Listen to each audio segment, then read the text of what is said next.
La Curée est le deuxième roman de la série des Rougon-Macquart d'Émile Zola.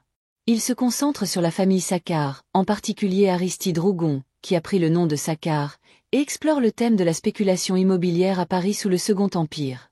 Le roman s'ouvre sur le retour à Paris d'Aristide Rougon, maintenant connu sous le nom de Saccard, après avoir profité du coup d'État pour amasser une fortune. Saccard, homme avide et sans scrupules, tire profit de la transformation de Paris orchestrée par le baron Haussmann. Il se lance dans la spéculation immobilière, utilisant sa position et ses relations pour s'enrichir rapidement. Son succès est symbolisé par son mariage avec Renée, une jeune et riche héritière, qu'il épouse pour sa dot, lui permettant de financer ses entreprises.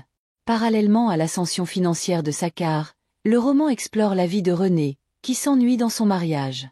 Elle cherche à échapper à l'ennui de sa vie luxueuse en entamant une relation incestueuse avec Maxime, le fils que Saccard a eu de son premier mariage. Cette liaison, à la fois scandaleuse et destructrice, reflète la corruption morale et l'excès de la société parisienne de l'époque. À la fin du roman, Renée, délaissée par Saccard et consumée par sa liaison avec Maxime, se retrouve moralement et émotionnellement brisée. Saccard, quant à lui, continue son ascension sociale, insensible aux dégâts qu'il a causés autour de lui. Renée meurt peu après avoir été abandonnée, tandis que Saccard, indifférent, poursuit ses affaires. La fortune qu'il a accumulée est bâtie sur la destruction, tant matérielle qu'humaine. La Curée est une critique acerbe de la société du Second Empire, que Zola décrit comme corrompue et dépravée. Le titre du roman fait référence à la pratique de donner aux chiens la curée, c'est-à-dire les restes de la chasse, symbolisant la frénésie avec laquelle la bourgeoisie parisienne se jette sur les opportunités de richesse et de pouvoir. À travers Saccard, Zola dépeint un homme incarnant l'avidité sans limite, prêt à exploiter tous les moyens pour s'enrichir, y compris les lois sur l'urbanisme qui transforment Paris en un vaste chantier. La transformation de Paris, véritable personnage du roman, devient une métaphore de la destruction morale.